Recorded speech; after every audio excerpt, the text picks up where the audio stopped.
Here we go.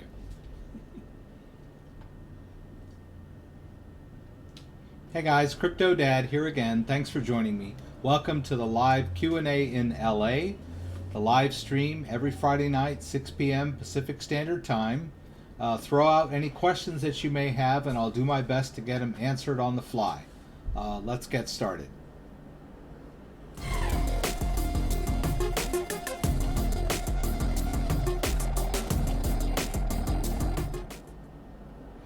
Okay, so here we are once again. Thanks for joining me. A lot of stuff happening this week. So let's dive into the news. Let me greet a few people that were here early. LTZ or Litecoin Perosi, Khalid, Grand Illusion, Celtic Fan, Paul G, Ido Shivler, Ido Shilo Lever, Paul B's from Pittsburgh. That's good. I'm just working on my controls over here. I was pleasantly surprised to see a few people already in the chat window before we started, about 5 or 10 minutes early. So let's jump in. The main story that I want to talk about was the Attorney General of New York decided to make public I don't even know if it's not even an indictment. It's basically a request for information, so to speak. But it really affected the market negatively. Let's see here. Let me just get the. I always have trouble because when I change my resolution, my bookmarks are in different places on the browser bar, so I always get a little confused. All right, so this is it. Okay. Bitfinex covered 80 million loss using tether funds, New York prosecutors allege. The first problem I have is with the structure of that headline. Why doesn't it say New York prosecutors allege Bitfinex covered $850 million in losses using tether funds, right? The grabber is the allegation rather than who alleged something, right? And so this is an allegement, if you want to, whatever that means. It's not an indictment, but it really affected the cryptocurrency market in general. So let's take a look at, let's go to CoinMarketCap. Let's take a look at the Bitcoin chart for the last 7 days. Yeah, I mean, it shows up pretty clearly. It was right here yesterday when this news broke, right? And you can see here that the market just took a plunge. We were right about, let's see, where was it? About 55, kind of flirting with 56, had been, I think up here. We were flirting with 56 the day before, and then we were kind of cruising right along, and then this news got released, and boom, the market took a dive. Now, and the rest of the market sort of followed suit. I think we can look at it like that. It's not easy. Let's look at the 7-day cryptocurrency market cap. Yeah, you can see here the entire market cap just took a dive after this news was released. So let's dive into this a little bit. The story here is that they're alleging that Bitfinex covered an $850 million loss using tether funds. So I guess what they're alleging is some sort of fraud on the part of Bitfinex. Now, Bitfinex, the same company that owns Bitfinex also owns Tether. So that's a little bit odd, but there's a lot of that in in the corporate world in general. There's a lot of large companies that own other businesses that should be in competition or shouldn't be related, that sort of thing. So it's not really that out of the ordinary. And it's just one exchange, but it does involve Tether, which is a pretty large cryptocurrency. It is traded all over the world. So they're alleging that they were short. They did not have. First of all, they say lost. Okay, so Bitfinex and the name of the company is if I can find it here, iFinex, right?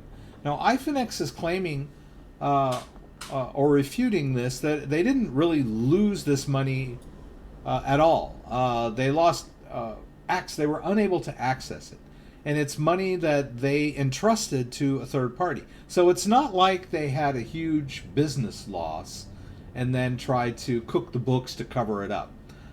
They entrusted some money to a third party, a payment processor company, Crypto Capital Corp, and then they were unable to gain access to this money. They're still trying to get the money back, right? So they're in the process of negotiating to get this access back to this money.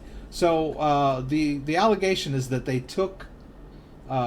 they used their position with Tether to basically ask Tether to lend them some money, or give them access to some of Tether's backup money, so to speak.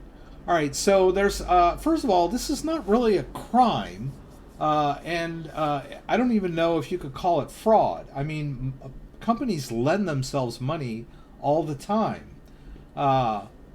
and the allegation from New York is that they fudged their numbers a little bit in order to cover this shortfall,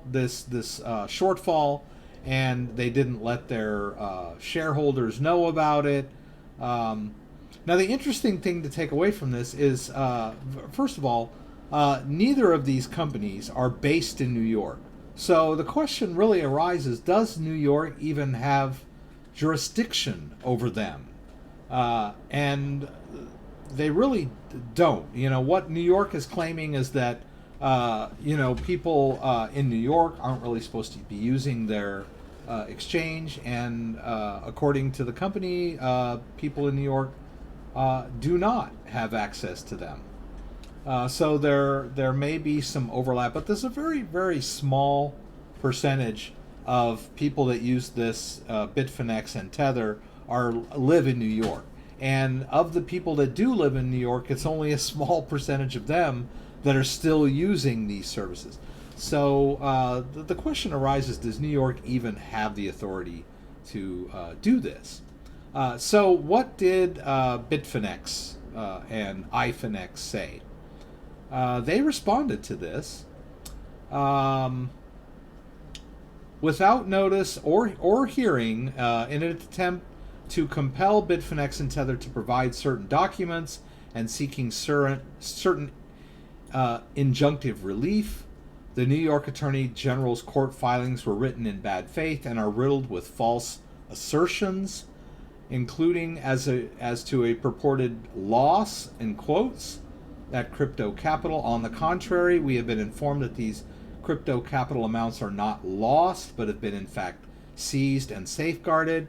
And then they make they comment here that the New York Attorney General's office should be focusing their efforts on helping them get access back to that money, rather than throwing all that dirty laundry out in the open and going after Bitfinex and Tether and iFinex, the owner of the company.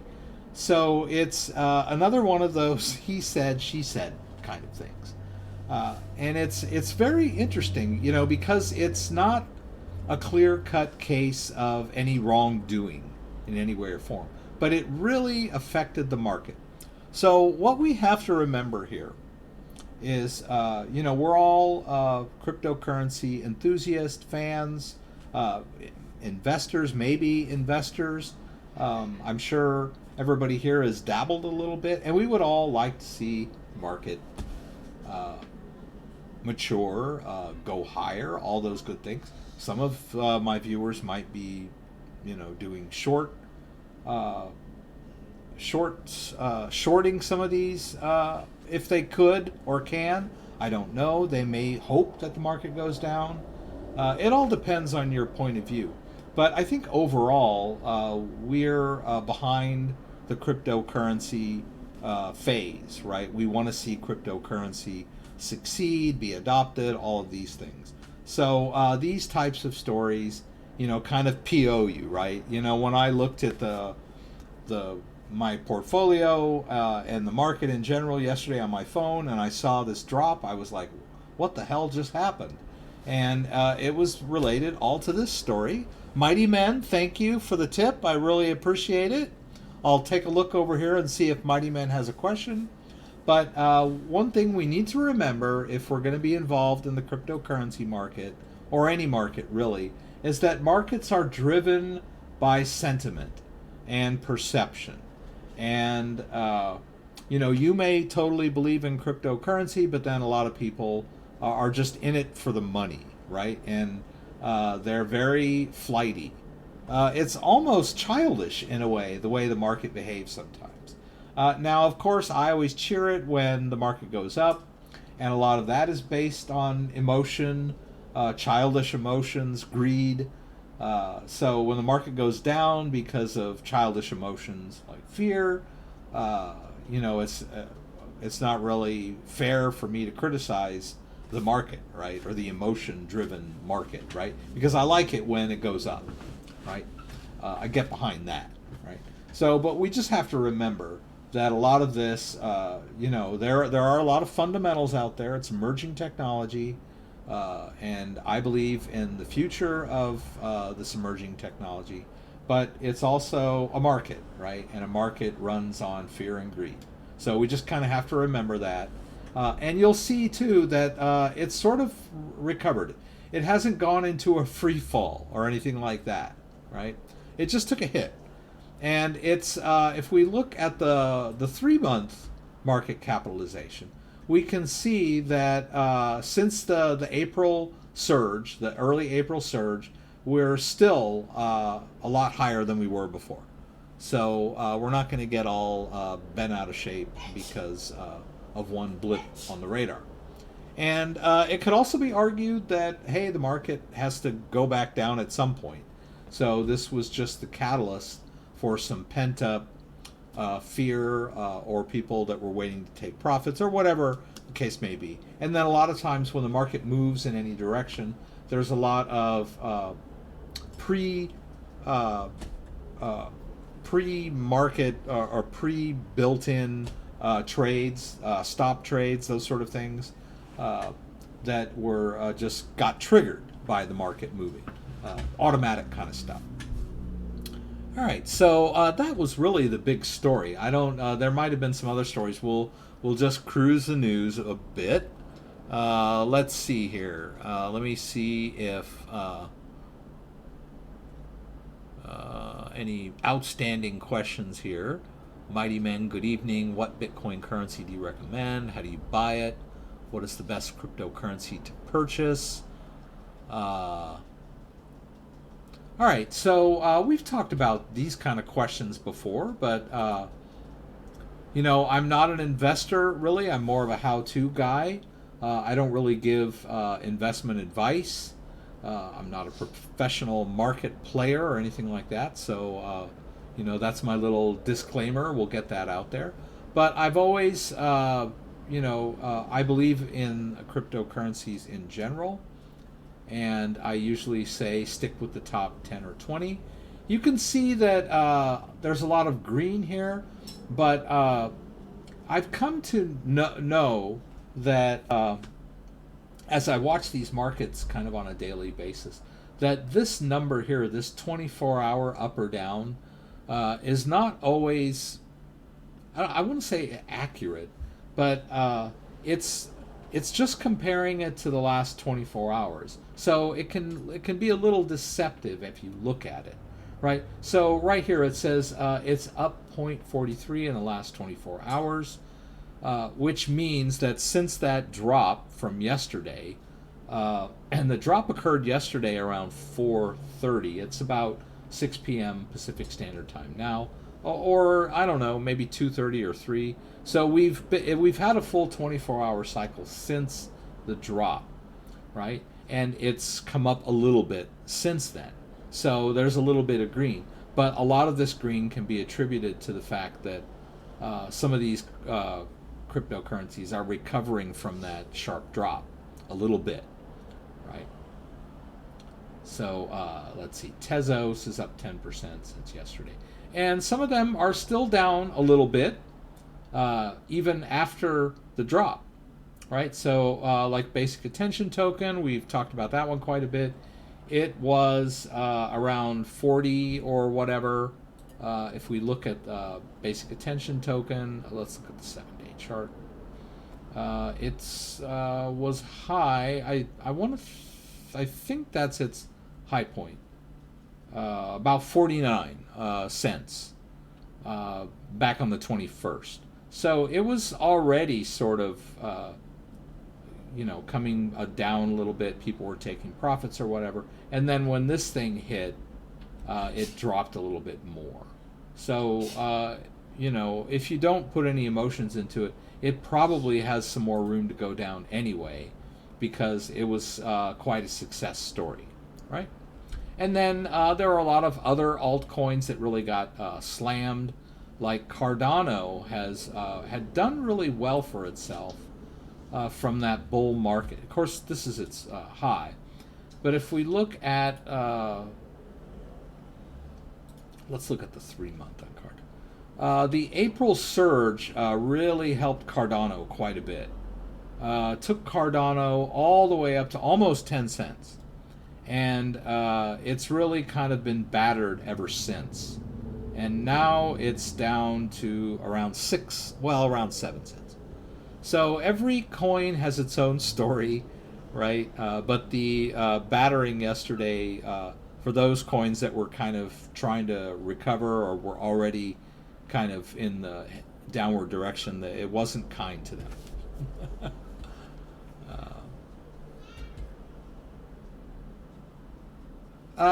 Most of my videos are tutorials. Yeah, I talk a little bit about the market, but most of my videos are tutorials. So let me let's get here. Okay. So yeah, I've been releasing quite a few videos just because things have been getting exciting. There's been a lot of changes in the market. So since last week's let's see, where is it? Wow, I've been busy, right? Last week was the 19th, and since then I've released, I don't know, 1, 2, 3, 4, 5, 6, 7, 8 videos. That's quite a run for me. So the main thing that occurred since last week was the Binance mainnet launch. So I did a video on how to convert crypto dust using Binance, how to prepare for the Binance mainnet launch, a little clarification. Everyone was wondering what to do with their Binance coin, and then it became clear a day before that it was safe to leave it on Binance. And then when the Binance chain launched, I gave kind of an overview of how it works and how you can set up a wallet using our popular Ledger Nano S. And also another big thing that occurred was the update in Brave browser.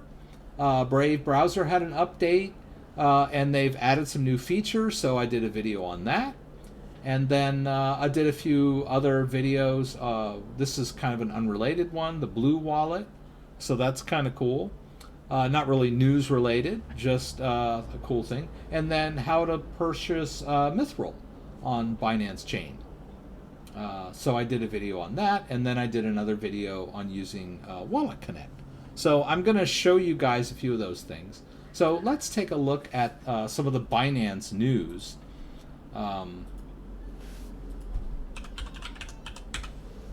which is, it's a big thing, you know. Binance, let's just do.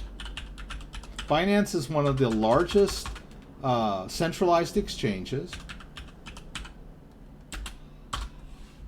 and they just released. Oh, here it is, news. Let's see, Binance.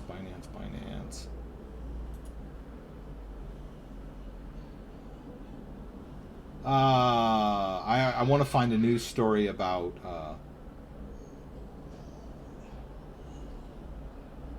Well, see, it's been a few days since it happened, so it's not really in the news at the moment.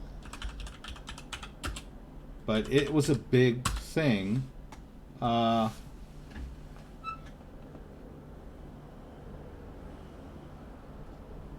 When you'll see that I've. Okay, well, we can just look at the Binance blog. Binance Coin, BNB Coin, was an ERC20 token, which was a token that lives on the Ethereum network, a sub-token, so to speak. And it just became its own token. It launched its main net and has its own blockchain now, and the coin lives on the Binance mainnet now. So that was a big deal. Binance is a big cryptocurrency exchange, and they're doing a lot of innovative things that are sort of driving the market in general and adoption in general. And they're doing quite well as a company, right? And Binance Coin, which is basically, it's sort of a stable coin, but it's the native coin of the Binance exchange. If you bought Binance Coin, you could get cheaper trades on their exchange. So it functioned as a lot of things, but the price of Binance Coin has gone up quite a bit. Oh, and there's our first ad. So let me move myself there. There is our first Brave ad that just popped up. Let's click on it and see what happens. Right, so that Brave ad popped up, and I chose to click on it, and it took me to this full screen ad. Now, I got paid for that, right? I just made a little bit of BAT doing that. So that's another big story in the adoption arena. So if we go over to the Brave browser, and we go over to Brave Rewards, you can see here that I've been earning BAT over the last few days by clicking on ads. And as it turns out, some of the ads were for things that I was really interested in. Not all of them. And I'm having a little trouble getting used to the thing popping up there. I don't know if I can adjust the way the alert works. Maybe would like to maybe turn off the sound of the alert. I don't know if I can do that. I think it behaves just like a Windows alert would. So maybe in Windows 10 there's some settings on alerts so that I don't have to hear that little sound. So it's slightly irritating to have that alert come up. But it's better than being cascaded with pop-up ads when you go to a website. By far, and you earn a little BAT doing it, right? So the idea here, and I got a little off topic when the ad popped up. The idea here is that when you're running Brave browser, you're getting all of your tracking ads, and tracking are blocked by default, right? So if you go to your settings here.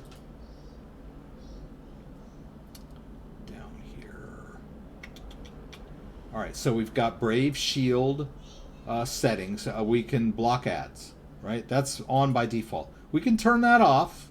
We can allow ads and tracking, but it's a browser with a built-in ad blocker, right? And we can block third-party cookies, or we can allow them. So it's flexible. You could just run it like a regular browser if you want to. But it blocks all of this tracking behavior that a lot of websites do. So, but in addition to all of that, you can allow Brave Rewards, which will allow you to reward other people that you're watching, right? You can see here some of the content creators that I've been watching over the last week or so, and they're getting awarded BAT out of my wallet. And also, they will grant you BAT. So you don't have to buy it. You can if you want to. So this cryptocurrency wallet is built in to the Brave browser. And you can auto-contribute. You can change your settings here. All right? You can decide how much you want to contribute, how long you need to be on the website for the auto-contribute to work, that sort of thing. And then here is that new thing where I've allowed Brave ads to present me ads if I want to click them. You saw it happen. So I can dismiss it, or I can click it to open the ad. Now I can also turn that behavior off completely if I don't want it, right? If I don't want to see these ads alerts pop up down at the bottom, I don't have to. But I can if I want to. And I can earn BAT doing it. And eventually I'll be able to, as this BAT accumulates, I'll be able to buy good, cool stuff, right? So big news story as to how browser is behaving, or how I'm interfacing with the internet. So sorry I got off the topic of Binance. So Binance launched took their coin, which they used on their centralized exchange, and migrated it to their own main net, right? So now Binance has its own blockchain and its own coin, and it's going to launch sub tokens on that exchange, on that platform. So we had two really big things going on in the cryptocurrency world, and so I was kind of excited, and I did a lot of videos. So I would first direct you to those videos that I talked about over the last week or so. You can just go to my webpage and go to newest videos and check them out. All right. And another update is that the Ledger Nano X has still not shipped. So that's kind of a pain. All right. So there's some interesting things I want to show you guys today about managing your private keys, and they sort of integrate nicely with this Binance thing. So let me just double check whatever everybody's shouting out to me here.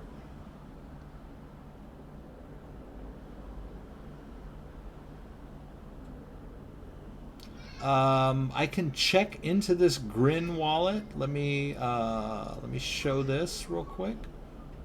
Let's see what we're talking about. It's something that I'll put in my Grin wallet. iOS wallet.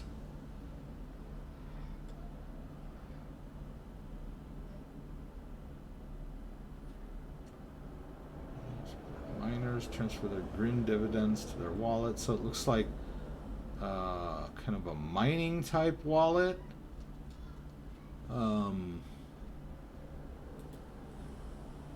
All right. I'm not sure what this is. Let's go here. Okay, it looks... All right. Okay, well, I don't see that they have an official website of any kind. Let me just try, see if I can find Grin website.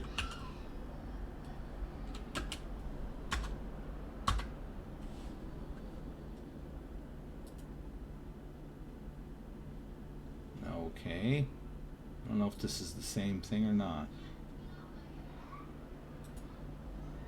Ah, here we go. Okay.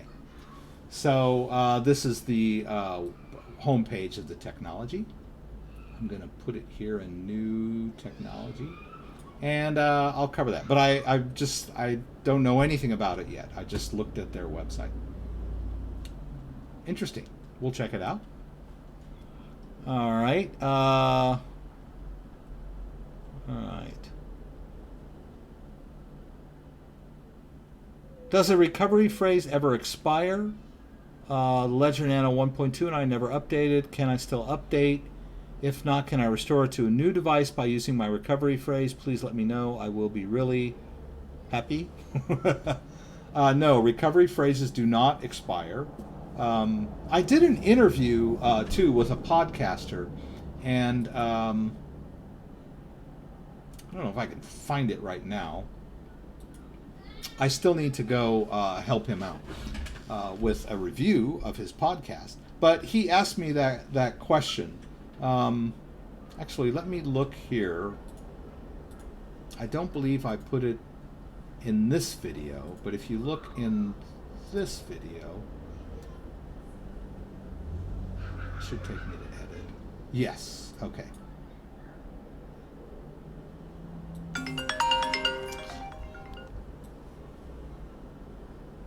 Here we go. So I've got this interview. You might want to check this out.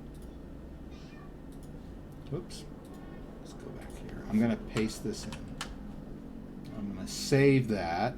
And I'll put it here too for any of you guys that want to check this out. Basically I was contacted by this gentleman. Let me check his name. Chris, I believe. Vexpoint. I think that was his name. Chris? Honey? I think someone's at the door. Can you check? I thought I heard... Oh, that was my wife. We had a good interview, and I would encourage you to check out his... let me see if I can go here.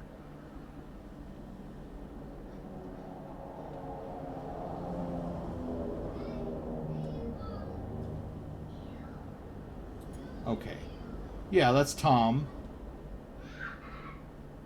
Tom, I'm sorry, not Chris. So Tom started this new podcast, and it's mostly for investors. But he had me on, and we talked a little bit, and mostly talked about wallets. But one of the questions that he asked me was, do recovery seed phrases expire? And some of them do. The Armory wallet had their own sort of custom backup phrase, and it didn't work with any other wallets except Armory. But in general, the seed phrase for the Ledger Nano S does not expire. It follows BIP39, which is Bitcoin. See, now I can't. Improvement.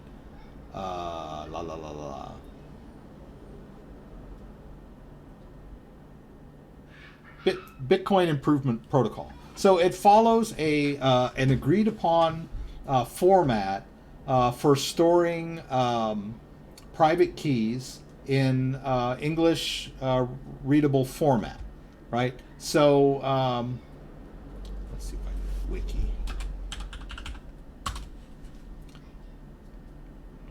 All right, so your seed phrase for your Ledger Nano S will not expire, right? You could, if you've got an old ledger that's on an old firmware and you're having trouble updating it, upgrading it, you can easily buy a brand new one and restore. So I have some videos on that, if that's what you want to do, right? Let's go back here.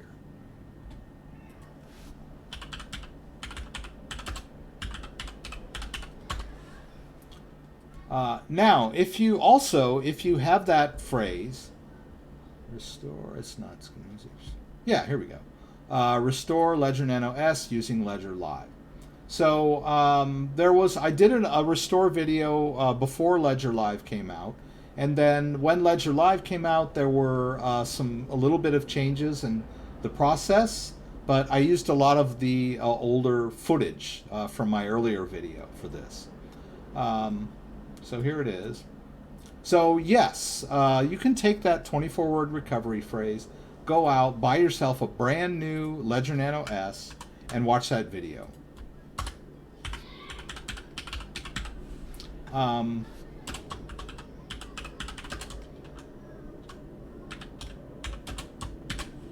You could also just do a full factory reset of that ledger that you have now that's running 1.2, firmware 1.2, and then do a restore. And then also, but you need to go through the process of upgrading, and you're at 1.2. So you'll need to first upgrade to 1.4, and then after that, only after you're at 1.4 and above can you upgrade higher to 1.5.5. So it might be easier for you to just get another ledger. It's up to you completely. But a brand new ledger will probably already be at the latest firmware. So, and you can do a full restore from there and have access to all of your wallets. We talk about that a lot on my show.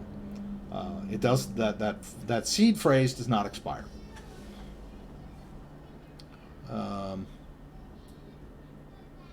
Let's see. Generate mnemonics, 24-word.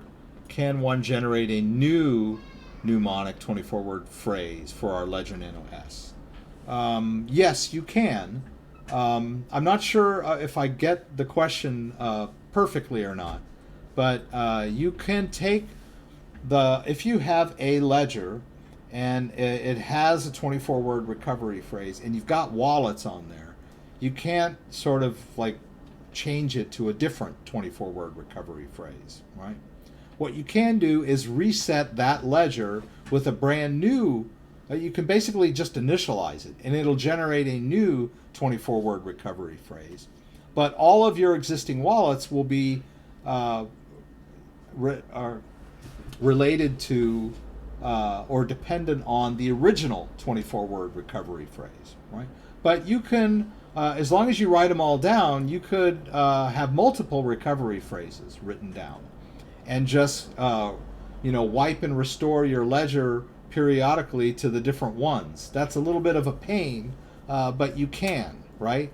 I think the answer to your question is it's almost infinite. You could set up a ledger and then initialize a ledger, write down the 24-word recovery phrase, create some wallets, put some crypto in there, wipe that ledger, initialize it again with a new 24-word recovery phrase, and create a whole new set of wallets and write down that recovery phrase. And then you can just keep doing that over and over again, and you could have 8, 9, 10 recovery phrases, and then you could wipe and restore those recovery phrases back and forth on the same ledger if you wanted to. That's a little bit of a pain. If you want to create a brand new 24-word recovery phrase, you might want to just get a new ledger, so you don't have to keep wiping and restoring to get access to those funds. But but I guess if the question is, can you change the one that you have? The answer would be no, right? You could migrate to the new one, so you could wipe the original ledger, or let's just say you have a new ledger with a new recovery phrase. You could transfer all of the coins that were associated with the first ledger onto the new ledger, and then just get rid of it, right? But you can't change an existing ledger to a different recovery phrase. Hi, Betty. Watch my Brave video. Just quit. It went to black and won't come back up. Oh, no. I hate that. We'll talk a little bit about Brave a little more. What if your phone is lost or stolen? What is the way to get into the accounts there, 2FA, and use Google Authenticator? That's a good question. All right. So the question here is, if you have Google Authenticator codes on your phone and the phone is lost or stolen, what do you do? There's a couple of answers to that question. The first one is, you're screwed. You can do things the hard way, right? Basically, if you don't have any backups at all, then you'll have to do things the hard way. And so what is the hard way? All right. Let's say we've lost our phone and our two-factor authentication, and we're trying to log into our Coinbase account. And we know what our password is, right? We're cool with that. right? We know our password. We can log in. But now it's asking us for our two-factor authentication, and we've lost our phone. What do we do? All right, so it says here, unable to submit one-time code. All right, and then you'll say, I've lost my Google Authenticator app, right? And so there's this process that you have to go through.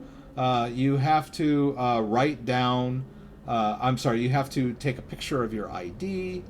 You're going to have to, at some point, you're going to need to get a picture of yourself with a little note saying reset my two-factor authentication.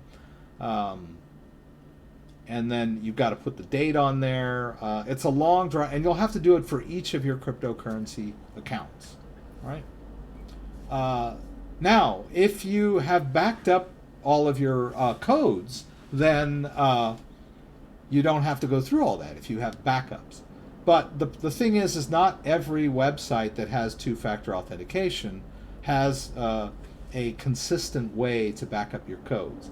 But really, the code is that QR code that they give you when you first scan it.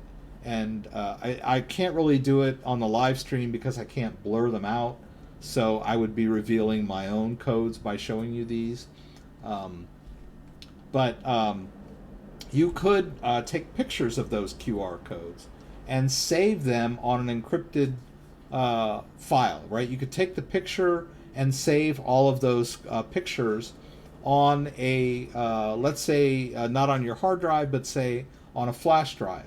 Like, you do a screenshot, of the code and save it as a file or a picture and put those on a flash drive that you don't keep around your computer.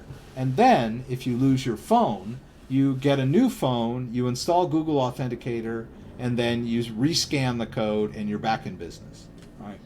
So, and then there's also a string code. Some websites provide like a string code that you can back up that is a little bit easier, right? You just go back, you can type in that string code. So let me just, I don't want to get too off topic, but let's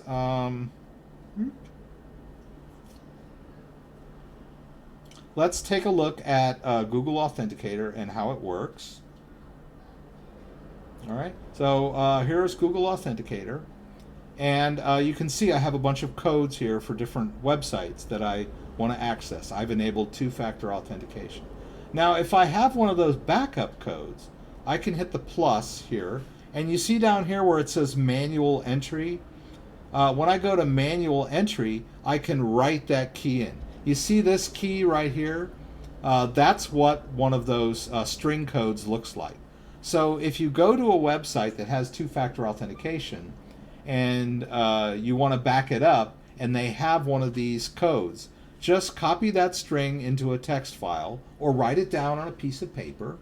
And then if you lose your phone, you can use that key code to redo the code generator on a new phone, right? I could just type this in here. I could say, oh, this is my Binance code, and then I'd write the code in here, whatever it was, blah, blah, blah, blah. Hit done, and because that's the code that Binance gave me, it'll generate a brand new code generator on the new phone. That's a backup, right? You don't put that key code in the area where it's asking, right? A lot of people go that route. They try to put that key code in here. It's not going to work in here. The only thing that works in here is the temp code generated by Google Authenticator. So some people get that a little bit wrong. Right, but so that's what, if you lose your phone, you're in trouble. You have to go through a lot. But if you are meticulous and you back everything up, then it's not so bad. Now, if we're talking about private keys stored on the phone, right? So let's look at that. Let's get out of this. We don't need that.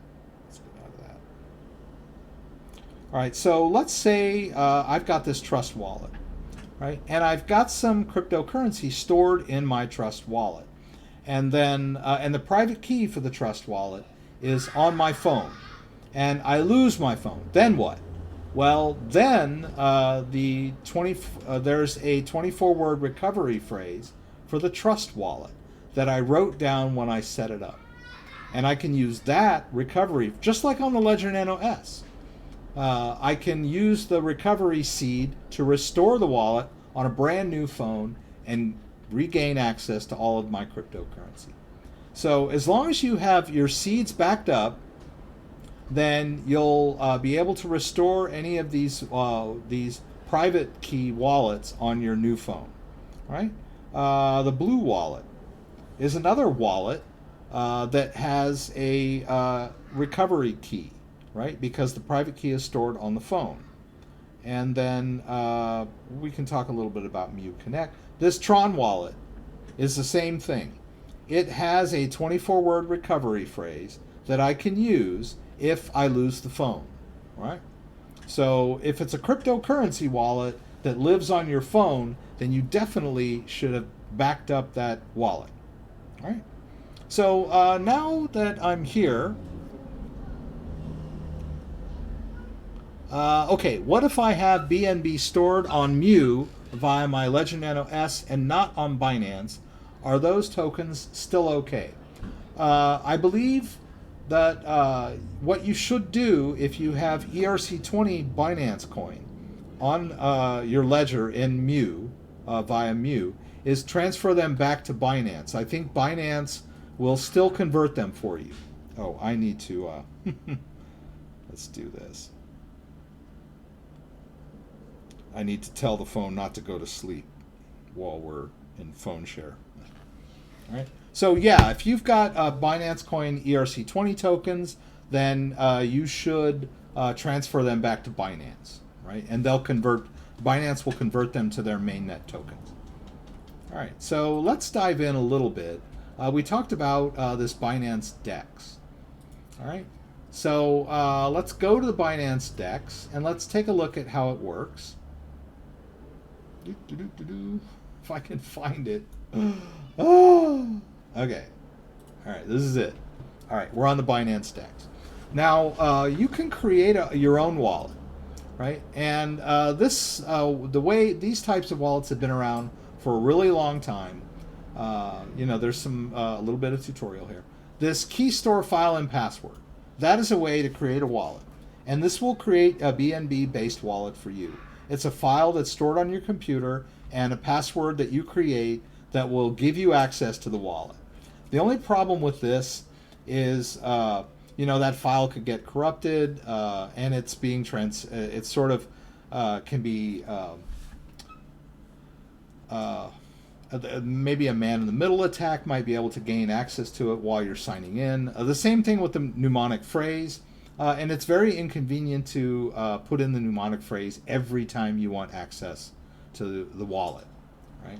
And then there's the private key method. This is all, you can also do this on MEW if you're familiar with MyEther wallet. These are all ways to create wallets where you basically are managing the private key from your computer. But if you need to use if you need to paste in the private key every time you access the wallet, it's not a very secure way of doing it. You're basically sending your private key across the internet. Very, very, very insecure way to access a wallet. So we want to do better than that, right? And we can use Wallet Connect or Ledger Device. I'm going to do Ledger Device first because you guys have seen me do this a million times. I'm going to connect my Ledger. Going to enter my PIN here.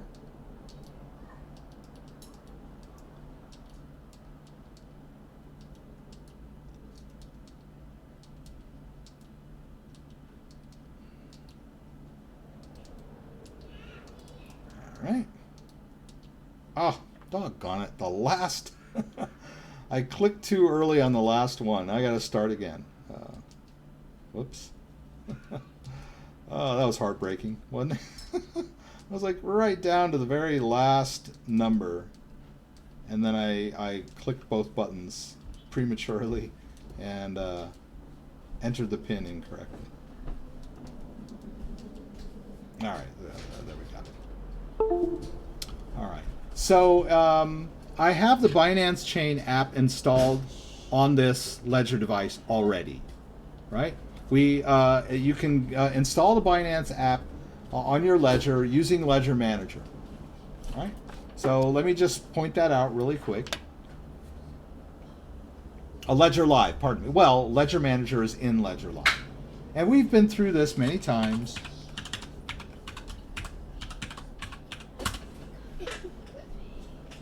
All right, when you want to install a new app, you just go over to the manager. I'm surprised it's, oh yeah, I'm at the main screen here. And you install the app on your device.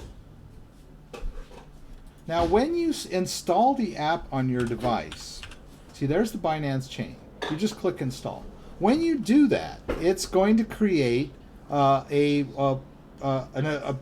an address, a public-private key pair, I guess we want to call it. So there's the private part and there's the public part. The private key, and this is what they were talking about back there, when you have a private key, it's a long string. That is the part that allows you to control the wallet. Or, the wallet is not here. The wallet is on the blockchain. So, but the private key that gives you access to that wallet is on the device. We don't, and on the Ledger, it's never leaves the device, right? The private key is used in mathematical transformations to sign transactions. So the transaction comes in, the private key is used to sign them cryptographically, and then they go back out. But the private key never leaves the device, right? Just the confirmation occurs on the device. I know this is so, and people, I get a lot of questions. That's what I'm here for. But let's say I've installed the Binance Chain app, and they'll go, well, is it on the Ledger or is it not on the Ledger? Because when I go to accounts, I can't see with my two eyes my Binance coin, right? So is it there or is it not there? Well, it is there. It's just that we can't interface with it using the Ledger Live software, the Ledger Live interface. We can view the wallet using the Binance Dex, right? So I'm going to connect to Ledger. I'm going to go into the Binance app, Binance Chain app. I'm going to hit both buttons, right? And then I'm going to hit connect to Ledger.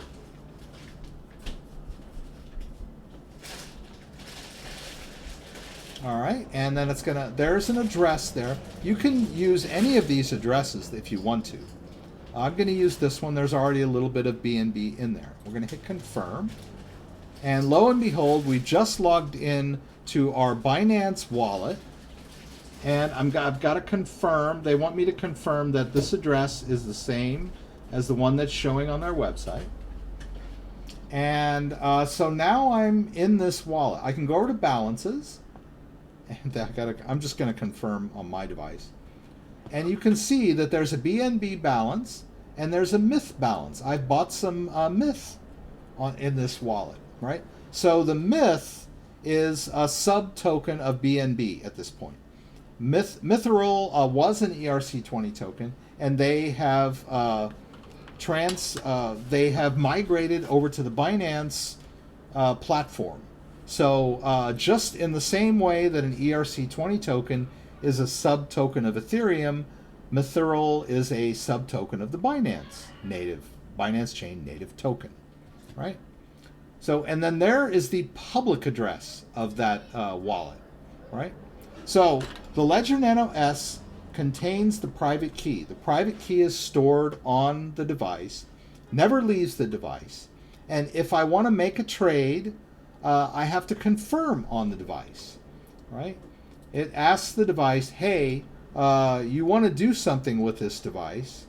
I'm sorry, you want to do something in this wallet. Are you authorized? So let's go down here. I'm just going to do a 50% no, let's do 25. I'll do 25%, and I'll hit buy Mythril down here. Right? And it asks me to sign the transaction. This is the point where the private key is needed to control the wallet, right? So the Ledger Nano S is saying, okay, you've just asked me to sign a transaction. What do you want to do? I'm going to hit both keys here, and then it says sign transaction. I can reject it too. I'm not going to. Right? I'm going to go ahead and sign the transaction by hitting both buttons. Right? Takes it a minute, and there, limit buy order created. Right? That is the security of this device. The private key is being held on the device. The private key is like the manager that signs the payroll checks, right? If you want to get paid, you got to take the payroll checks into the manager's office, and he's going to sign them. Otherwise, the check is no good, right? The check, you can't cash a check unless it has a signature, right? But I don't need to drag the manager. I don't need to drag my payroll manager to my bank and say, okay, my payroll manager's here. That might not be secure, right? Maybe somebody will rob the payroll manager while I've dragged him to the bank. He doesn't need to go to the bank with me. All he needs to do is sign my check at the office, right? Very similar to what the Ledger Nano S is doing. The private key is like the payroll manager. No transactions can go out until they've been signed by the private key. The private key signs from the device, and then the transaction is approved and goes back out onto the blockchain and has an effect, right? All right, there's another Brave ad, right? If we want to, I'm going to dismiss this one, right? So I'm just going to hit close, right? So the ad went away, right? I didn't have to watch it if I didn't want to, but I would get a little bat by clicking on that ad and checking it out. And I've come across some pretty interesting things. Some of the ads were things I was really interested in. It was pretty cool. So that is Brave, right?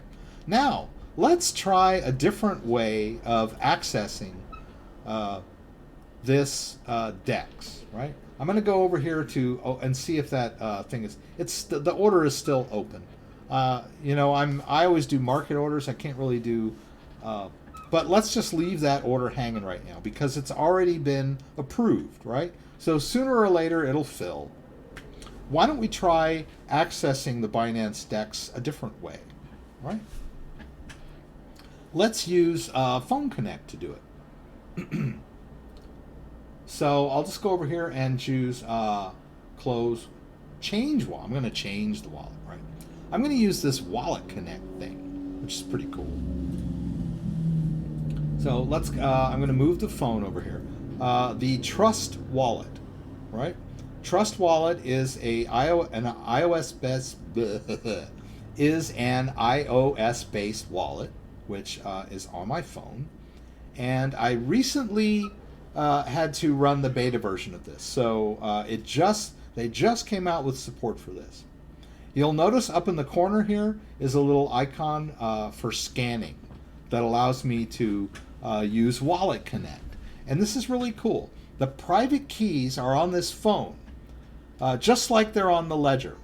And so I'm going to tap that little Wallet Connect. Oh, first of all, I need to bring this QR code up. All right. I'm going to choose Wallet Connect. I'm still move my head. Right. There's Wallet Connect. Right. The camera has accessed it, and boom, now I approve. And now I've opened a brand new wallet where the private keys are stored on my phone. So why do I want to do this? All right. First, we talked about we don't want the private key going across the internet. We just want the private key to live on a device, and that private key will sign transactions for us. We want that. We want our private key safe and secure. But why would I go to all the trouble of putting the private key on my phone and doing this connect and disconnect dance, right? Well, I already have a phone, right? I don't need to run out and buy a Ledger Nano S, right? I can install an app on my phone that will allow me to store the private key on my phone. So a little cheaper. Let's say you're just getting into this cryptocurrency thing and you don't have $79 to spend on a Ledger Nano S. Pardon me. That means it's 7 o'clock. My ACIM reminder for our daily mantra, affirmation, so to speak, comes in every hour. Pretty cool. I've signed into this wallet. Let's check our balance. Hey, there's 2 BNB tokens on here, which is a little disappointing because... Oh, no, I'm sorry. There's 1.5. But there's still an open order from earlier today, right? It's not the same order that I just executed, right? Let's take a look at it. I placed an order to buy Myth earlier today at 1:38, and I'm not sure what time zone that is. Probably UTC time, whatever. I think it was around 1 o'clock my time, so interestingly enough. So the order has not executed yet. I could cancel it, right? But it's still out there hanging. Now, let's go ahead and do another one, right? Just so you can see how this phone works. I know I have to keep bringing it up here. I'm gonna do another 25% Myth. Now remember, this is a completely different wallet than the one we were just using. This is not the Ledger-based wallet that I was using earlier. I hope it's not too confusing for everyone. This is a brand new wallet where the private keys are on my phone, right? I'm gonna do a 25. Yeah, and I'll hit buy Myth. And look at this. The trade order needs to be approved from my phone because the phone has the private key. So there's a private key on my phone, and the transaction is asking my phone, where the private key is, do you approve, right? So I'm going to tap that, approve, and lo and behold, the order just went through. The trade just went through. It hasn't executed yet, but I've approved it, right? The private key is on my phone. So this is a safe and secure way to manage your private key and from your phone, right? You don't need to go out and buy a Ledger Nano S or a hardware wallet. Your phone can double as your hardware wallet. And then the question is, what if I lose my phone? Well, if you lose your phone, I've got my Trust wallet backed up, right? I have the 24-word recovery phrase of the Trust wallet backed up. So if I have to get another phone, I would just restore from that phrase. Pretty cool, right? All right, so now we'll see that there are 2 open orders, right? That I've approved them both from my phone, right? And let's switch back. Let's switch back to the Ledger-based wallet.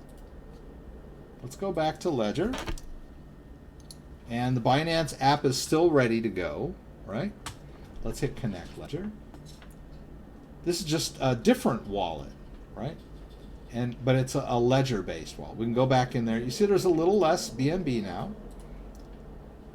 And I'm just going to confirm on the device. And let's see, do we have any open? Yeah, that buy order is still there, right? So there's a buy order open for some more Myth. And the idea here is that the Dex, the Binance Dex, will eventually have more trading pairs. Right now, Mithril is the only trading pair on the Binance Dex.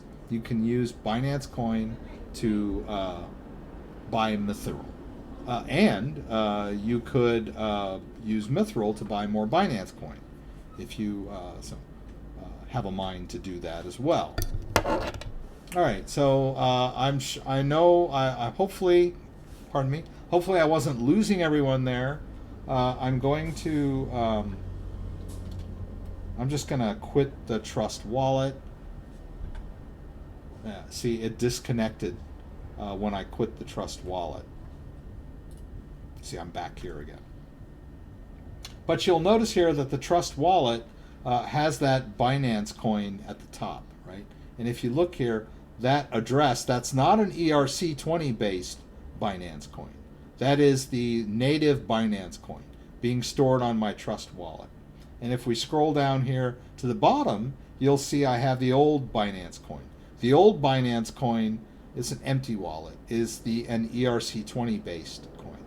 And if you have any of those in Trust wallet or in MEW, just transfer them back to Binance, and Binance will convert it for you. Right? And I'm not sure how long they'll support that, but they will, at least for now. All right, guys, so let me see any questions here.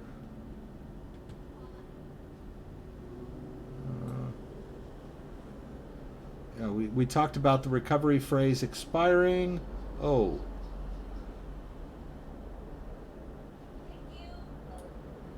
Okay, LTC wants to talk about Ledger Live malware. I'll check that out.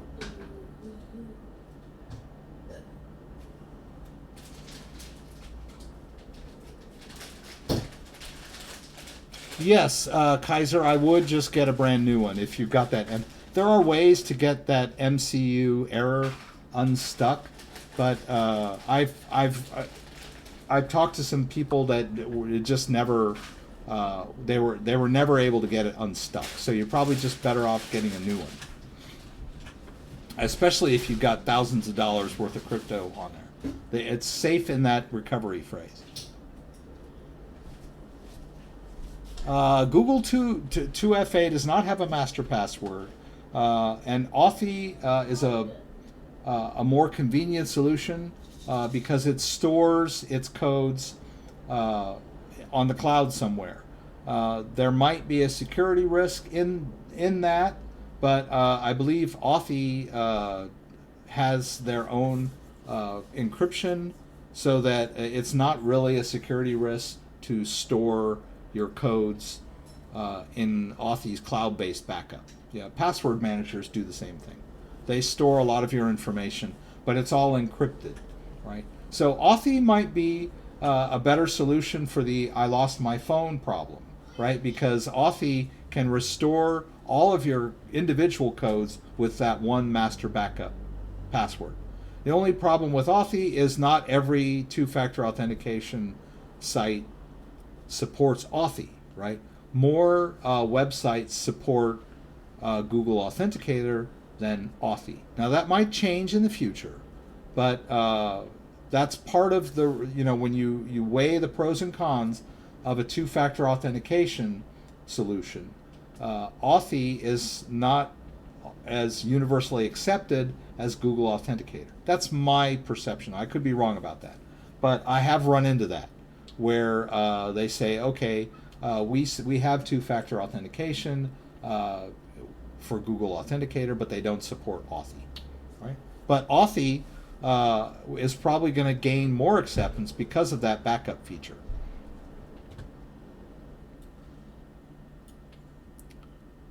Is there a form or two that we could use to try and get used to this really complicated new way of using money?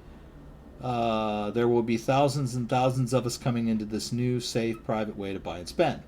I do my best to answer questions here on the live stream every week. If you've got newbie questions, and then if you're a regular viewer, you'll see me answer the questions, the most common questions, kind of over and over again, maybe in a slightly different way. And maybe you need to hear it answered more and more to sort of get it. So I would, first and foremost, would recommend just kind of tuning into the live stream and throwing out questions here.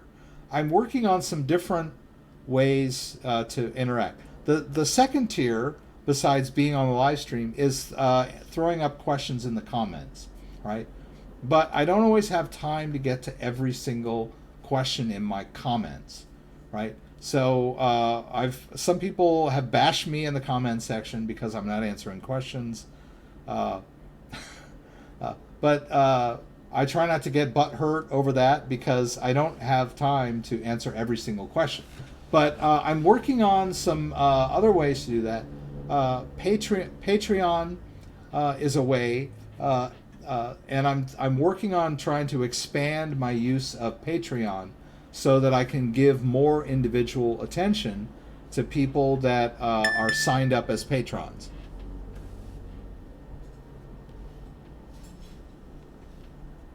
Okay, thanks for letting me know. So I'm gonna try to be more involved in my Patreon page. Going to try to make it more flexible and more interactive. I've always kind of shied away from Patreon in the past because it's almost like another job.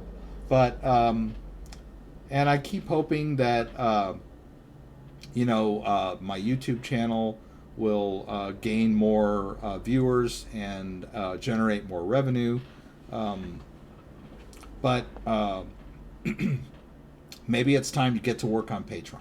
Now, there's another thing that was a Brave ad, and I don't know that I put it here. Of course, I probably lost it now.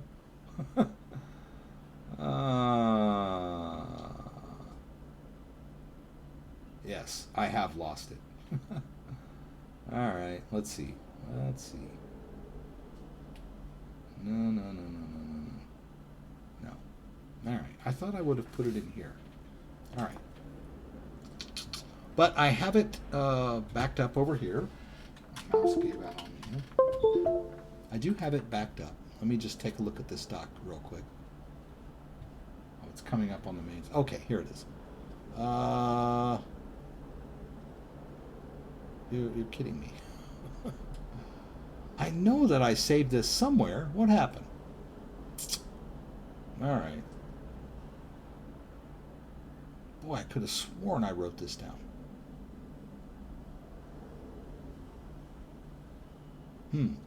All right.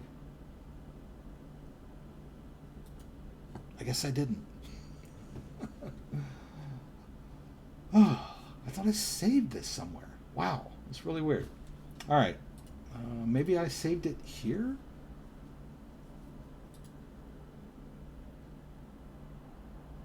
No, I guess I didn't.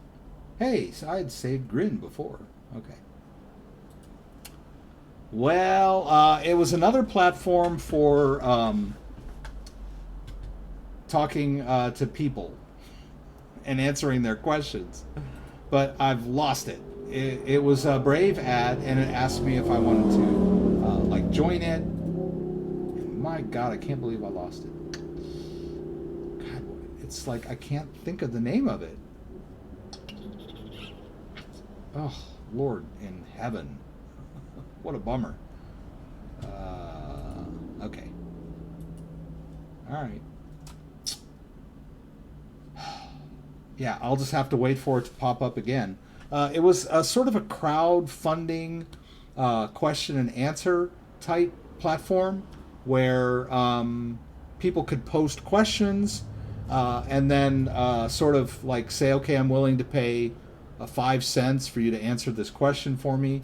And then I can go through my list of questions, and if I have I have 3 days to get to the question, and then if I can answer the question within 3 days, then I'll get paid that 5 cents or whatever. So I'm thinking of trying that out if I can find it again. I cannot believe that I lost that. Oh, Lord in heaven. Okay. And the word, it just escapes me. The word for it was, God. Okay, this is what happens when you get old. Okay, can you send BAT earned from Brave Rewards to an external wallet? Excellent question. All right, I found out the hard way that the Brave wallet is one way.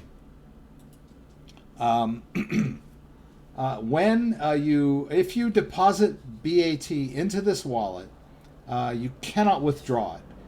It is a one-way wallet. So the only way you can spend BAT out of the Brave wallet currently, and this is just currently, is through the auto contribute feature, right? And but this feature has just been integrated into the wallet. So the idea is that every month they're gonna pay me the BAT that I earned over the course of the month, right? So on the 5th of May, this BAT balance will be deposited in my wallet. That's what I think is going to happen. And this 339 BAT that's currently worth 126 US dollars, at some point I will be able to spend it within the browser for stuff I want. So I'll be able to go to, say, the Starbucks website and add it to one of my gift cards, or I'll go to the some retailer's website and be able to use this BAT to buy like a special offer or a coupon or something like that, or a special reward. The possibilities are almost endless. But I have heard there was talk of being able to let us withdraw the BAT that we earn. So let me, I think I,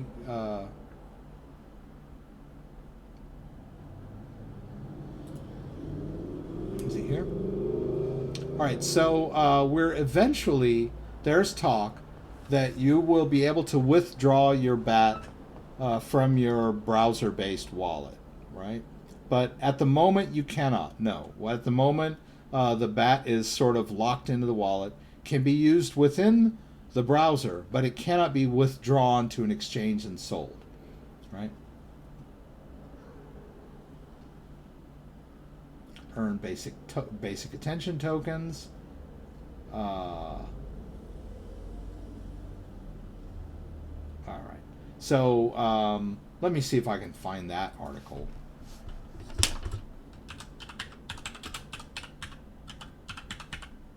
Because I did see an article.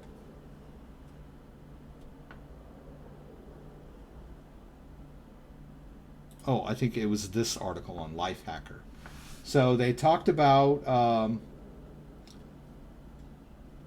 okay, we talk about how to enable Brave rewards, and then I think, oh, they didn't.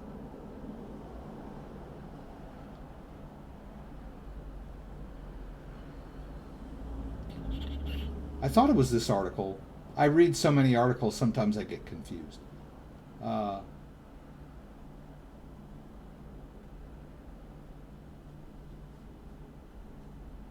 Here we go. BAT cannot currently be converted into local currency, but Brave will be adding this option in the near future. In the meantime, BAT can be used to purchase gift cards and vouchers from online retailers, hotels, and restaurants. That I haven't seen yet, but I just got this thing enabled, and I've just started earning BAT. So let's see what happens. I'll work on that over the week to try and get to find some place where I can actually spend my BAT on the internet, and I'll demo it for you guys.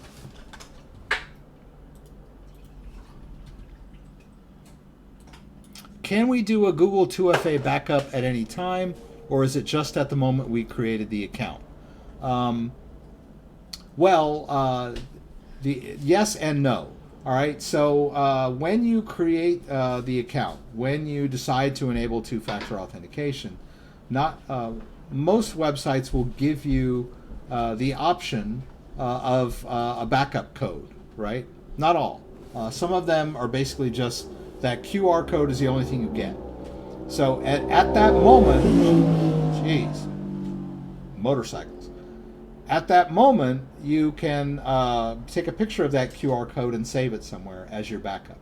Now, but right now, let's say, okay, right now I want to back up my 2FA code. So in that case, I need to go into the account, into the two-factor authentication area, and I can get into that using my current 2FA, and then I can enable and disable it in order to back up the new code, right? So that's one way to do it.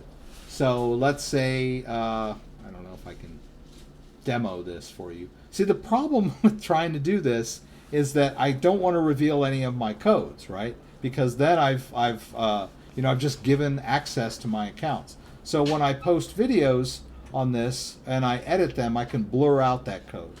But when I'm live, I can't really demonstrate firsthand how to do a lot of this stuff. So, but let's see. I think it's Coinex. All right, let's try Coinex. Let's say you've got, yeah, I can't even get into Coinex, right? Oh, yeah, it's so hard to demo this stuff. But what you need to do is go into the security settings of the website that you currently have two-factor authentication enabled on. Let me do that. Is this Brave? I'm just going to go into the cryptocurrency exchange Binance. I'm not going to go into it.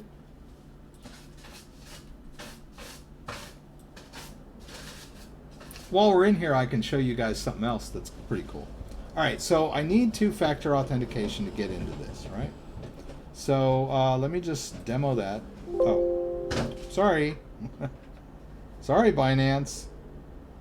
All right.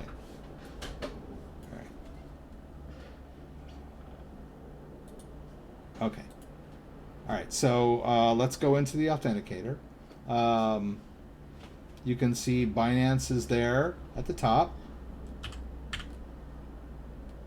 3, 5, right? There, I just got in. Now, at this point, I've got, let's say I want to back up my 2FA, right? Let me just get this out of the way.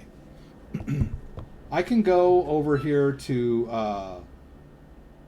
is that to say account? Right?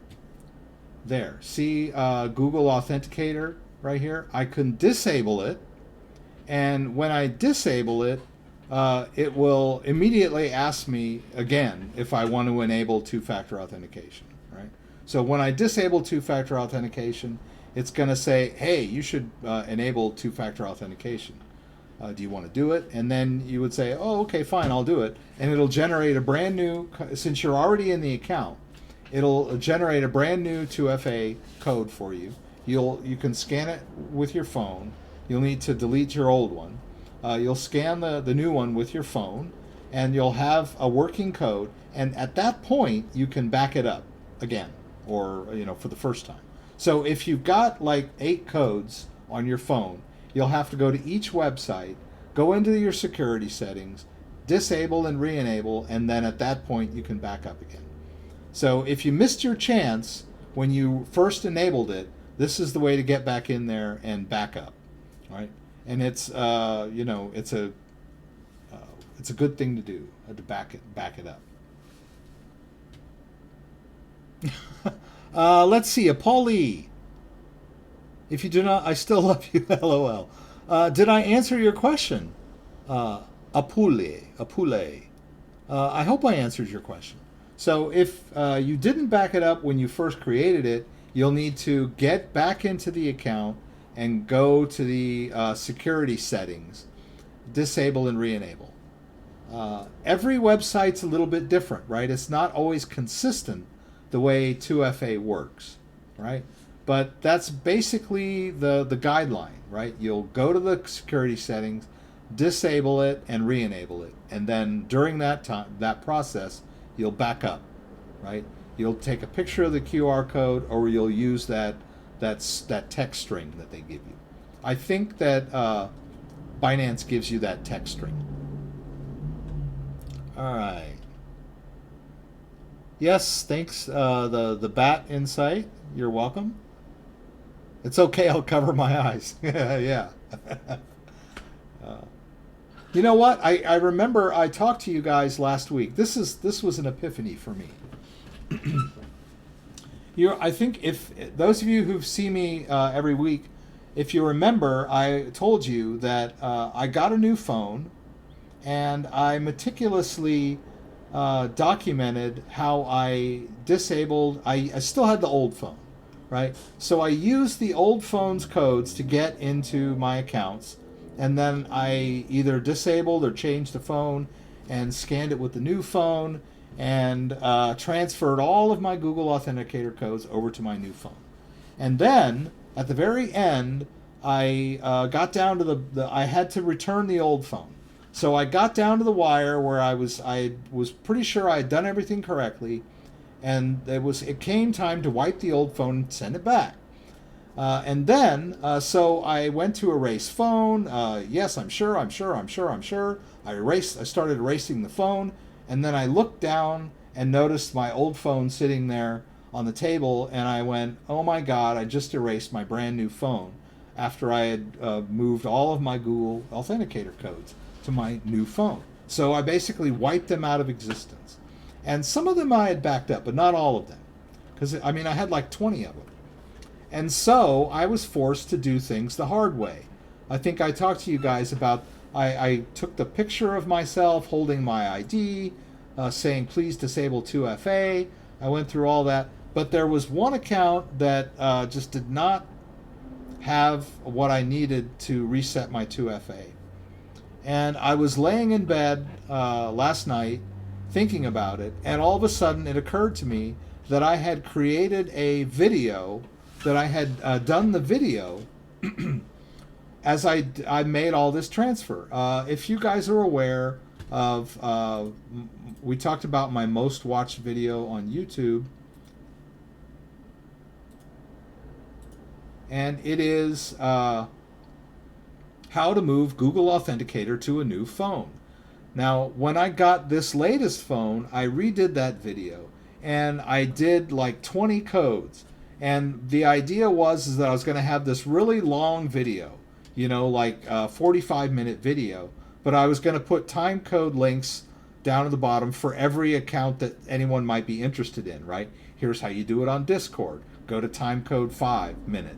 You know, here's how you do it on Coinbase. Go to time code 7 minute. You know, I mean, this grand video that I was going to do.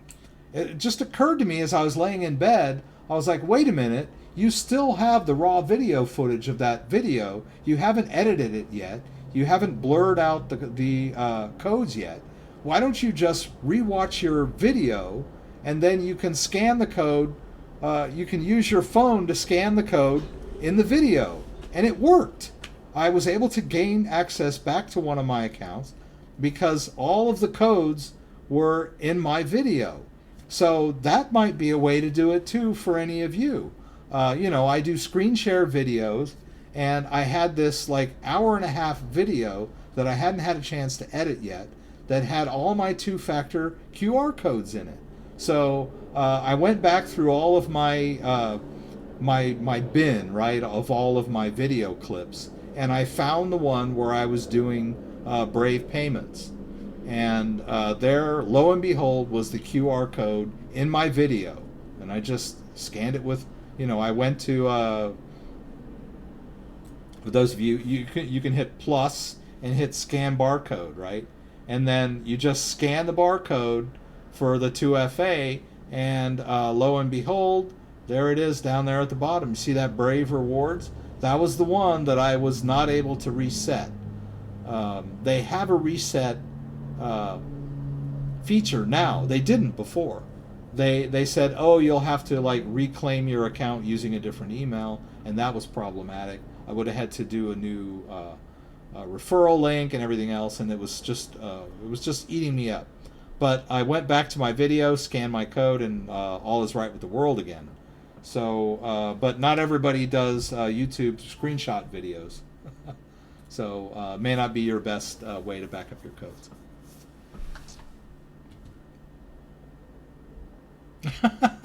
Yes, and let's talk about that.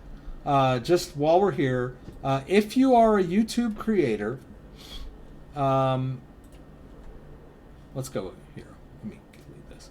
If you are a YouTube creator, or you have your own website, and a lot of people have their own websites, or you have a Twitch channel, or your own publication. I don't know about what that's all about. You can sign up for Brave Rewards, and those auto contributes will go to you, and they will pay you BAT clean, right? They pay you BAT into your own wallet, and then you can accumulate that BAT, and it's yours, right, to do with as you please. So so you can claim it. It's pretty easy. So let me show you. I'm going to go ahead and log into my account. I'm going to reveal all my personal information for everybody tonight.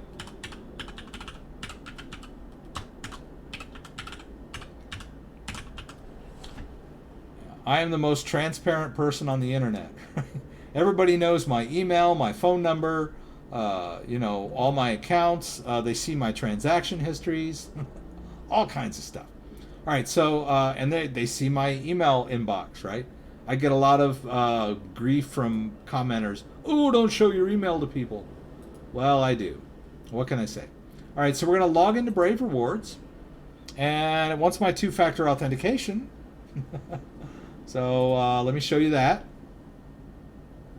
Let's go down to the bottom. There it is. Verify. This works. And there we go. All right, so now we're in my... This is where, if you've got a YouTube channel, or if you've got a website, or a Twitch channel, you can claim rewards. So you can see here, I've claimed my YouTube channel. That is my YouTube channel. And all of the people that use the Brave browser to watch my YouTube channel, if they've got auto-contribute enabled, they're making micropayments to me. I'm the content creator. This is the way you can get rewarded in Brave. Now, I could add another channel, right? I could say add channel, and then I can claim if I have a website or another, maybe I have more than one YouTube channel or a Twitch channel, I'll add it here. And then during this process, when you do that, it's gonna ask you to sign into the account and verify that you're the account holder and all that stuff. And then it gets added. You can see here, you know, this is the only one that I have enabled right now is my YouTube channel. And so I'm accumulating BAT over time, and it breaks down to about $100 a month, which is not bad. As you can see, people are, you know, using my referral links that people have downloaded the Brave browser, and I get the referral reward, and I get the micropayments for people that are watching my content using Brave, right? So I encourage any of you guys out there, if you've got your own website, if you've got your own YouTube channel, go claim your Brave rewards. Oh my God, please. You should. It's like free money, right? If you haven't claimed your rewards yet, claim your channel. There's a bunch of BAT waiting for you, right? Well, cool. And, you know, if it doesn't get claimed, it eventually gets cycled back into the, you know, the BAT pool. But yeah, go claim your BAT rewards by all means. All right. Do you have to run Windows 8 or higher to update firmware to 1.5? Blah, blah, blah, blah, blah, blah. Yes. Gutamara is 77. Yes. If you want to upgrade your Ledger Nano S to the latest firmware, you do need to be running Windows 10. Right? So let's just, the last thing we'll cover, got to re-enter my PIN because the Ledger Nano S went to sleep. All right. Okay. Try not to mouth the words of my PIN. All right, let's get out of that. All right, when you're in Ledger Manager, you can see that I'm at the latest version of the firmware, 1.5.5. But in order to update to the latest version of the firmware, you need to be running Windows 10, and you need to be running the latest version of Ledger Live. And the latest version of Ledger Live only runs in Windows 10, right? It's not compatible with Windows 7 or 8. So yes, if you are on Windows 8 and you want to upgrade your Ledger Nano S to the latest firmware, you will need to be running Windows 10. Now, you can sort of limp along. Now, I don't know if you buy a brand new Ledger, if it'll still work with the old Ledger Chrome apps. All right, so you can still download the Ledger Chrome apps. And it even tells you here, the Chrome apps are being replaced by Ledger Live. But if you still want to,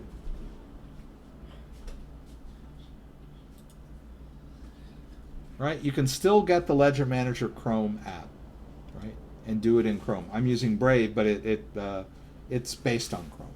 So you can still use those. If you're running Windows 8, then you can still use your Ledger, but you won't be able to update it to the latest version until you run Windows 10 and install Ledger Live and use Ledger Live to get your firmware updated to the latest version, which at the moment is 1.5.5.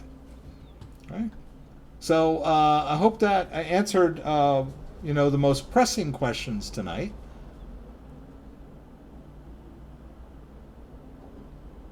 Kaiser Khan, he's having some trouble restoring his funds. So for any of you that want to contact me directly, the best way is to send me an email.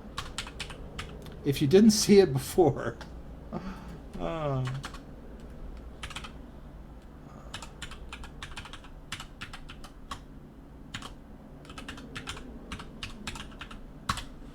please, please, please, please send me an email and explain your problem to me.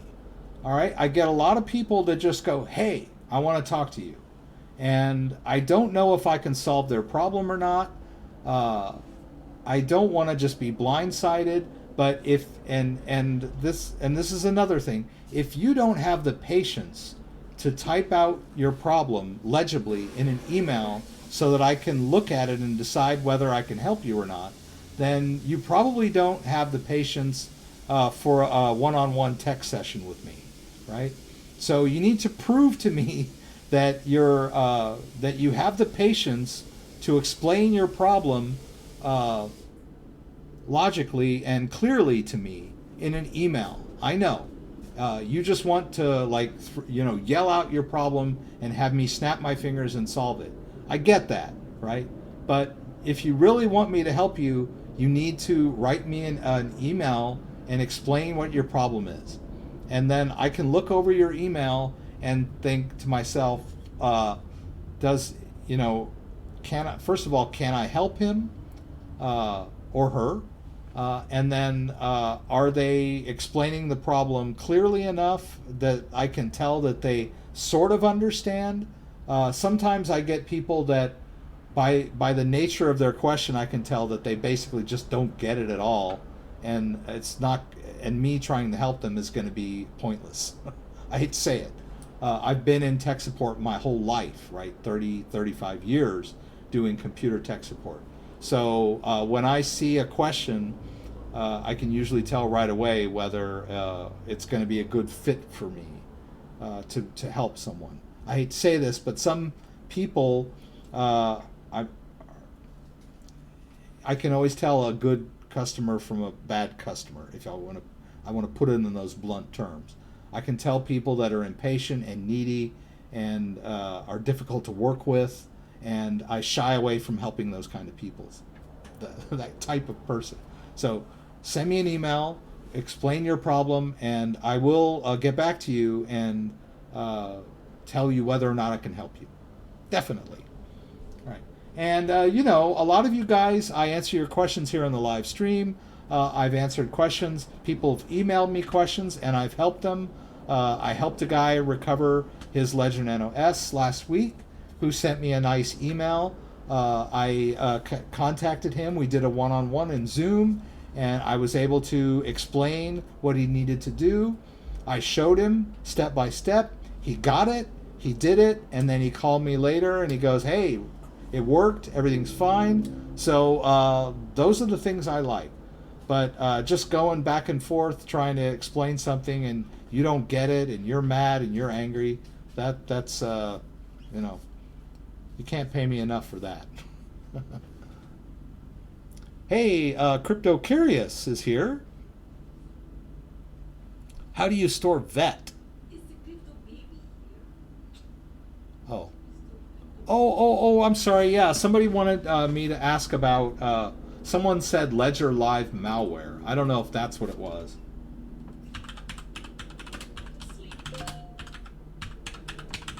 I don't know if there is such a thing. Oh, okay. All right. So, yeah, Grand Illusion is very is correct here. Is very clear, right? Recent Ledger Live scam on infected computers sending you a new page asking for your recovery phrase. Ledger will never ask for your recovery phrase. The only time you need your recovery phrase is if you consciously sit down and decide you want to recover a Ledger Nano S, and do it on your own correctly. Don't ever, if you get a window that pops up that says, "Hi, I'm Ledger, send me your recovery phrase," don't fall for that stuff, okay? So basically what's happening, oh, here's another. I'm never going to get that one back that was that crowdfunding question and answer thing. All right, we'll get it eventually. See, warning, we've detected a malware that locally replicates the Ledger Live desktop application by a malicious one. Users of infected computers are asked to enter their 24-word recovery phrase after a fake update. So don't buy that. And it pops up on your screen and it looks like it's from Ledger Live, but it's not. So how do we know when we're being trying to be tricked by malware? Number one is I'm not doing anything with Ledger and all of a sudden something is popping up on my screen telling me I need to recover, right? That's clue number one. Number two, when you get a message from anyone, anywhere, asking you to enter credentials, read it very carefully, and you'll probably spot pretty quickly an error in the grammar, right? So that's another dead giveaway when the grammar is wrong, right? It just goes to show you that it's someone from another country that may be technically adept at malware, but they're not, English isn't their first language. So look over any kind of message for bad grammar. That's a dead giveaway. And number two, always make sure that your computer has the latest malware and virusware protection on it. Now you can use Windows Defender. Windows Defender is pretty good. Make sure it's enabled. And if you're using Windows Defender, make sure that Windows is completely updated. Run all your updates. I know there are some update bugs, but most of the Windows updates are security updates. So make sure your OS is up to date with all the latest security updates. Number two, find yourself a decent virus protection. I use ESET Internet Security. I highly recommend it. It's very good and it's very non-intrusive, right? It catches a lot of these phishing sites and whatnot. And then in addition to that, I'm running Malwarebytes, anti-malware. So protect your computer from malware threats and you probably won't get infected with malware in the first place. And if somehow you do get infected with malware, do not give out your 24-word recovery phrase. We've talked about that so many times in this on my channel and on my live streams. That 24-word recovery phrase is your cryptocurrency in many respects. So don't give that out to anybody. If you want to restore your Ledger Nano S from your 24-word recovery phrase, go over to that video that I told you.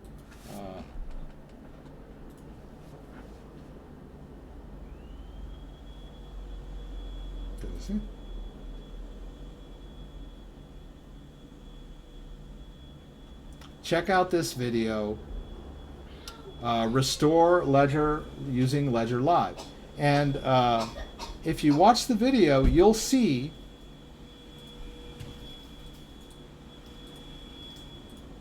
I'm going to put the link here too, that even when you're doing a full restore of the Ledger Nano S, you're never typing that recovery phrase into your web browser, right?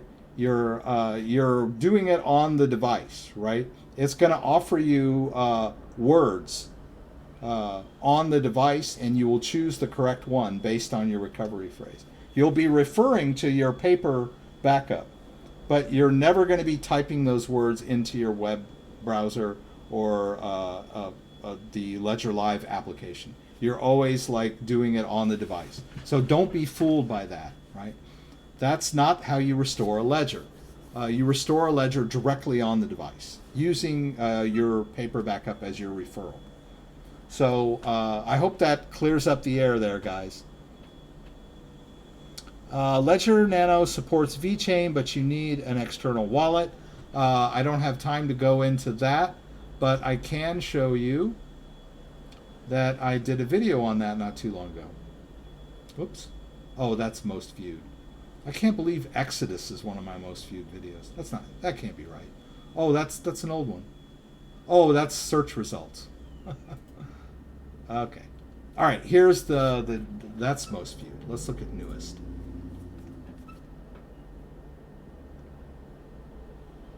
All right, let's go down here. There it is. How to buy and store VeChain. VET. Right? So I don't have time to go through it because we're past quit time. My wife and family are waiting for me. So, but there is the link to the VeChain video. Check it out. It's a step-by-step on how you set up the VeChain wallet using where the private key is stored on the ledger. I forget the name of their wallet, but pretty easy. All right, guys. Don't forget, I have a live stream every Friday, 6 p.m. Pacific Standard Time. Please join me for the live Q&A in LA. Throw out any questions that you may have, and I'll do my best to get them answered on the fly. If you want a one-on-one, send me an email, explain your problem, and I'll get back to you and let you know whether or not I can help you. thecryptodad@gmail.com. If you like this video, give me a thumbs up. If you'd like to subscribe to my channel, I would appreciate it. When you subscribe, there's a little bell that you can click that will allow you to be alerted whenever I post new content. Once again, thanks for joining me, and hope to see you again soon.